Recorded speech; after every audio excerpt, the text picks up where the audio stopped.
IELTS speaking এর সময় খুব গুরুত্বপূর্ণ একটি বিষয় মাথায় রাখতে হবে, সেটি হচ্ছে এক্সামিনার আমাকে যে কোয়েশ্চেন করছেন আমি যেন সেই কোয়েশ্চেনটি রিপিট না করি। ফর এক্সাম্পল উনি আমাকে কোয়েশ্চেন করছেন ডু ইউ লাইক টি, আমি যেন না বলি ইয়েস আই লাইক টি। এর পরিবর্তে আমাদের উচিত হবে ইয়েস অথবা নো না বলে একটু ঘুরিয়ে উত্তর দেয়া।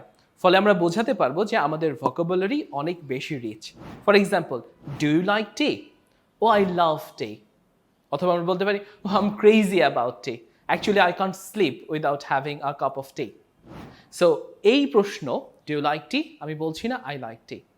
অলরাইট, ধরুন আরেকটি প্রশ্ন করলো do you like your home town, ও with all my heart.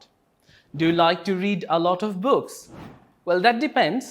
You know, when I'm reading a novel or comics, I do love to read.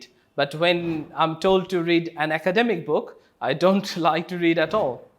So, আমরা এই বিষয়টি মাথায় রাখবো এবং চেষ্টা করব যে প্রশ্নটি হচ্ছে বা যে প্রশ্নটি আমাদের করা হচ্ছে সেটিকে একটু প্যারাফ্রেজ করে উত্তর দেয়া, ইয়েস নো না বলে একটু ভিন্ন ওয়ার্ড বা ভিন্ন এক্সপ্রেশন ইউজ করা। হোপফুলি স্পিকিং এর সময় এই টিপসটি আমরা মাথায় রাখবো এবং এই ধরনের আরও টিপস পেতে লাইক দিন এবং সাথে থাকুন এডুক্সপার্টের। Till then, have a good preparation.